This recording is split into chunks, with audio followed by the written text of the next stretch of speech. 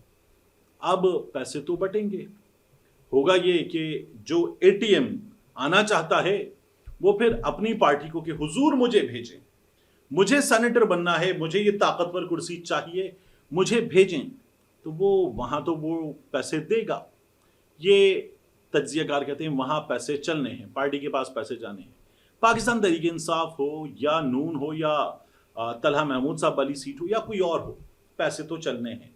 اب یہ ہمیں سچویشن نظر آ رہی ہے، تو اگر اپوزیشن والی سائٹ پہ آپس میں معاملات طے کرنے تو وہاں بھی پیسے کہیں نہ کچھ چلنے ہیں، یہ پکی بات ہے۔ اب میری 2 لوگوں سے پاکستان تحریک انصاف کی بات ہوئی تھی، میں نے کہا اگر ووٹ ڈالنے کا معاملہ ہو جاتا ہے تو کیا ہوگا؟ انہوں نے کہا پھر ووٹ خریدے جائیں گے، ہمارے کچھ لوگوں سے رابطے ہوئے ہیں۔ تو میں نے ان سے پوچھا ووٹ خریدنے والوں کے رابطے ہوئے ہیں یا ڈرانے والوں کے رابطے، اٹھانے والوں کے رابطے ہوئے ہیں؟ انہوں نے کہا ابھی تک کی اطلاعات یہ ہیں کہ خریدنے والوں کے رابطے ہوئے ہیں، تو ووٹ خریدنے کی تیاری پکی ہے۔ تو ابھی تک کی سچویشن یہ ہے کہ بلا مقابلہ، لیکن پیسے کہیں اور جائیں گے۔ دوسرا، پاکستان تحریک انصاف کے اندر تو پھڈا باقی ہے، 2 طرح کا پھڈا۔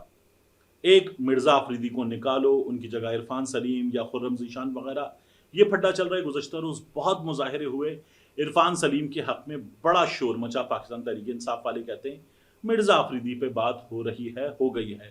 عرفان سلیم صاحب کو پی ٹی آئی کا شکوہ ہے کہ ایک لمبے عرصے سے نظر انداز کیا جا رہا ہے، لیکن لگتا ہے کہ اب بھی نظر انداز کر دیا جائے گا، بہلایا پھسلایا جائے گا اور کوئی اور ذمہ داری دے کر منایا جا سکتا ہے۔ یہ سچویشن ہے۔ اب اس سچویشن میں پاکستان تحریک انصاف میں ایک نام اور ہے، وہ نام ہے مراد سعید کا۔ خبر یہ ہے، بعض لوگوں کا یہ کہنا ہے کہ مراد سعید کے لیے کہیں اور سے یہ دعویٰ اور زور لگایا جا رہا ہے کہ ان کو نہیں آنے دیا جائے گا، کیونکہ یہ اداروں کو نامنظور ہیں مراد سعید۔ اب پاکستان تحریک انصاف کے کچھ لوگوں کو یہ کنوے کیا گیا کہ مراد سعید پر کاٹا ہے، نو مراد سعید ایٹ آل۔ تو اس سلسلے میں یہ درخواست کی گئی کہ کون سا سامنے آ کر حلف اٹھا لیں گے، سینیٹر بن گئے، جیت گئے سینیٹر مراد سعید، یہ تو ہو جائے گا، لیکن کون سا آ کر حلف اٹھا لیں گے؟ تو اس لیے جو ہو رہا ہے ہونے دیا جائے، یہ بات کی جا رہی ہے مراد سعید کے معاملے میں، ہونے دیا جائے، کون سا آ کر حلف اٹھا لیں گے۔ تو ابھی اس پر تھوڑا سا جھگڑا باقی ہے، یہ مراد سعید کی سچویشن ہے۔ تو پاکستان تحریک انصاف کا سینٹ کا معاملہ یہاں اس طرح سے ہمیں ریپ اپ ہوتا ہوا نظر آ رہا ہے۔ ابھی کچھ اندر کا جھگڑا باقی ہے، لیکن امکان یہ ہے کہ 24 گھنٹے میکس 48 گھنٹے سب کچھ سیٹل ہو جائے گا اور چیزیں طے ہو جائیں گی، پیسہ بھی اپنا رنگ دکھا دے گا۔ ایک بات۔ دوسرا، میں آپ سے عرض کروں کہ پاکستان تحریک انصاف کی جو ہیئرنگ تھی ٹام لینٹوس کمیشن میں، جہاں زلفی بخاری نے مقدمہ پاکستان کا رکھا، اپنی جماعت کا رکھا، عمران خان صاحب کا رکھا، اسٹیبلشمنٹ پر فیلڈ مارشل عاصم منیر صاحب پر انہوں نے چارج شیٹ وہاں پیش کی۔ یہ کہا جا رہا ہے کہ اس کو رکوانے کی کوشش کی گئی، کوشش ہوئی پاکستان میں یہ کوشش خیبر پختونخوا تک گئی، خیبر پختونخوا سے یہ کوشش امریکہ تک گئی، امریکہ سے یہ کوشش آگے بڑھی، زلفی بخاری کو روکنے کی کوشش کی گئی، لیکن یہ کوشش ناکام ہوئی اور زلفی بخاری اپنا کام کر گئے۔ اب اس سلسلے میں کچھ لوگ، 1 سے 2 لوگوں کا نام لے رہے ہیں، خاص طور پہ مجھے اس بارے میں خبر نہیں ہے کہ سجاد برقی صاحب نے یہ کیا ہے یا نہیں، لیکن شہباز گل صاحب پاکستان تحریک انصاف کے رہنما، وہ خود یہ کہتے ہیں کہ کوشش کی گئی روکنے کی۔ کچھ لوگ نام لے رہے ہیں، میں یہ نہیں کہہ رہا کہ سجاد برقی کا نام درست ہے۔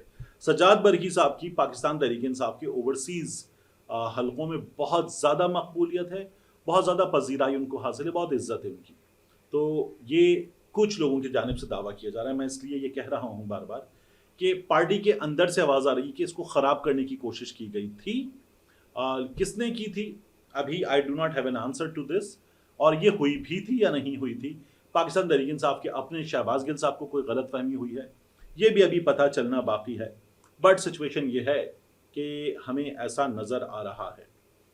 اس کے بعد میں آپ سے عرض کروں ایک اور بہت اہم معاملہ, چکوال میں جو بارش ہوئی اس کے بارے میں تو میں نے آپ کو بتا دیا, لیکن معاملہ ہے جو میجر رب نواز طارق ہیں, سید رب نواز طارق, یہ آوانان میں دہشت گردوں کے خلاف ایک کارروائی میں شہید ہوئے ہیں.